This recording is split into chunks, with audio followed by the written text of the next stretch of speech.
ये आतंकवादी आए और वहां पर्यटकों के ऊपर गोली चलाने लगे। आतंकवादियों के मंसूबे को समझिए, गोली मारे हैं उनके मंसूबा को समझिए। गोली मारने के बाद महिला को कहती है कि हमें भी मार दो, तो कहता है कि नहीं, तुम्हें नहीं मारेंगे, तुम जाके अपनी सरकार को बताना। मतलब इन्हें पता है कि ये सरकार को बात बताया जाएगा। दूसरी बात, जाति धर्म पूछा गया, हिंदू हो कि नहीं, कलमा पढ़ो। और उसके बाद कोई लोग कह रहे हैं कि आतंकवादी का धर्म नहीं होता है। कलमा कौन धर्म का आदमी पढ़ाता है जी?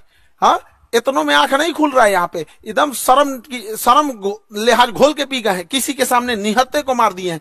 इससे कश्मीर में जो सबसे बड़ी समस्या आएगी, हम लोगों को जब धारा 370 हटा था तो 5 साल लग गए ये चीजों को नॉर्मल पटरी पे लाते हुए। उसको 5 मिनट में सब रौंद के चला गया। सब कौन पर्यटक वहां जाएगा? पर्यटक जिनके पास ज्यादा पैसे होते हैं वही लोग। गरीब आदमी का मतलब पर्यटन मतलब कौन सी होता है? ननिहाल चल जाता है, पर्यटन मतलब हो गया नानी के घर घूम लिया, हो गया पर्यटन हो गया है। लेकिन ये लोग जो जा रहे थे भारत के अन्य हिस्सों से, अभी उन पे क्या बीतेगी? पूरा मनोबल तोड़ के रख दिया। ये सब अपने मंसूबे में कामयाब हो रहे हैं। इससे क्या होगा बताइए? पहलगांव में ना कोई फैक्ट्री है, ना कोई इंडस्ट्री है, कुछ है ही नहीं है। पर्यटन से ही इनकम होता है। तो इन लोग की इनकम डूबेगी। जब इनकम डूबेगी गरीबी आएगी, अनएम्प्लॉयमेंट बढ़ेगा। और यही पाकिस्तान चाहता है कि कश्मीर में भयानक गरीबी आए, क्योंकि जब गरीबी आ जाती है, इंसान के पास एकदम गरीबी आ जाएगी, तो फिर इंसान देखता है कि हमारा पेट कैसे भरेगा। अब यही पाकिस्तानी उन्हें हथियार थमाते हैं सब। तो एक और वो दिखाते हैं सब, देखो कश्मीरी तुम्हारे साथ है। आज कश्मीर वाले देखो तुम्हारे साथ कौन खड़ा है। अपने आप से पूछ के देखो ना कश्मीर वालों, कि अगर पाकिस्तान हमारे कश्मीर के पीछे नहीं पड़ा रहता, तो आज जिस तरह गोवा डेवलप है, आज इस तरह सिंगापुर डेवलप है, ठीक उसी तरह से जम्मू कश्मीर भी डेवलप रहता।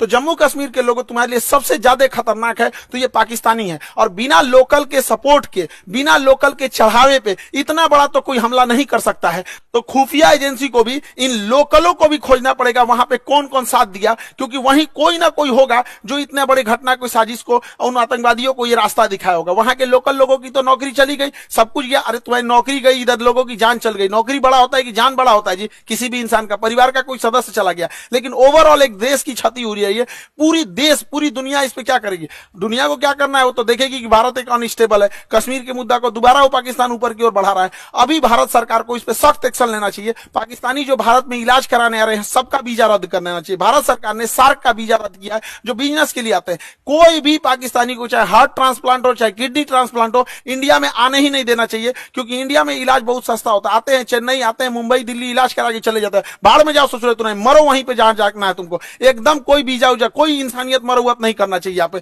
एयर स्पेस तो हम लोग का बंद ही है, पाकिस्तान का एयर स्पेस की वजह से पाकिस्तान को बहुत घाटा लग रहा है। लेकिन भिखमंगों को क्या चाहिए? जीने के लिए तो कैसे भी जी लेंगे। सिंधु जल समझौता 1960 के तहत हम लोग सिंधु नदी तंत्र के 80% जल छोड़ देते थे। भारत ने अभी समझौते को सस्पेंड किया है। सस्पेंड करने से फायदा यह है कि हम लोग कभी जब मन तब सस्पेंड कर देंगे, जब भी इस तरह की घटना होगी। लेकिन सिंधु जल समझौते को सस्पेंड कर देना कोई इलाज नहीं है, क्योंकि इसके पानी को हम डाइवर्ट करके लेके कहां जाएंगे? इसके लिए हमें नया बांध बनाने की जरूरत है। तो बहुत सारे बांध, जब तक ये समझौता सस्पेंड है, बांध बना देना चाहिए और पाकिस्तान के पूरे पानी को रोक लेना चाहिए। और गर्मी के दिन में पूरा पानी रोक ले, और जब बरसात का समय आएगा तो पाकिस्तान तब तक तो गर्मी में पूरा जल चुका रहेगा। बरसात के समय आएगा जब पूरा लबालब होगा, तो बांध खोल दे, एगो सुखा के मारो, फिर दहवा के मार दो। यहाँ पे दोनों करना पड़ेगा। इंसानियत को लांग दिया है पाकिस्तान ने।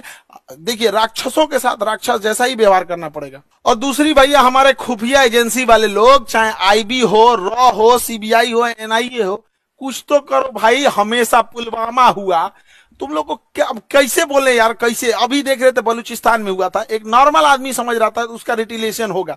ये क्या इंटेलिजेंस आता है हम लोग का? पुलवामा हो जाता है, संसद पर अटैक हो जाता है, ताज होटल पे हमला हो जाता है, अमृतसर पे हो जाता है, पठानकोट पे हो जाता है, क्या हो रहा है? उरी पे अटैक हो जाता है। अरे कभी तो पहले इंटेलिजेंस लाया जाए। हम मानते हैं कि इंटेलिजेंस बहुत लाते हैं आप लोग, लेकिन थोड़ा और एक्टिव होने की जरूरत है। मोसाद की तरह होना चाहिए, सीआईए की तरह होना चाहिए, चाइना की एजेंसी की तरह होना चाहिए। वहां और जरूरत है इस चीजों को। भारत सरकार को इस पे और संजीदगी से कदम उठाना चाहिए। और इस हमले के बाद केंद्र सरकार एगो सर्जिकल स्ट्राइक करेगी। देखो, सर्जिकल स्ट्राइक जरूरी है, लेकिन सर्जिकल की स्ट्राइक कोई इलाज नहीं है। सर्जिकल स्ट्राइक हमेशा सेना करते रहती है। 50 गो आतंकवादी मार देंगे तो क्या वो भरपाई हो जाएगा? हमारे 28 मासूम लोग मारे गए, इसकी भरपाई 50 गो सैनिक। 50 गो मतलब क्या होता है? पाकिस्तानी एगो मिलकर 50 गो जन्म दे देगा। एगो पाकिस्तानी 4 गो बियाह करेगा, 1 2 3 4, 4 गो बियाह करेगा एगो पाकिस्तानी। एगो से 15 गो पैदा करेगा, 15 चौको 60, एगो से मिलकर 60 गो जन्मा देगा। जन्म लेने में क्या जाता है? सुअर भी एक साथ 16 को जन्म दे देता है। इन चोटों को क्या जाता है, आप क्या लगता है सर्जिकल स्ट्राइक से इलाज हो जाएगा? नहीं, सर्जिकल स्ट्राइक इनका इलाज नहीं, इनका ठोस इलाज करना पड़ेगा।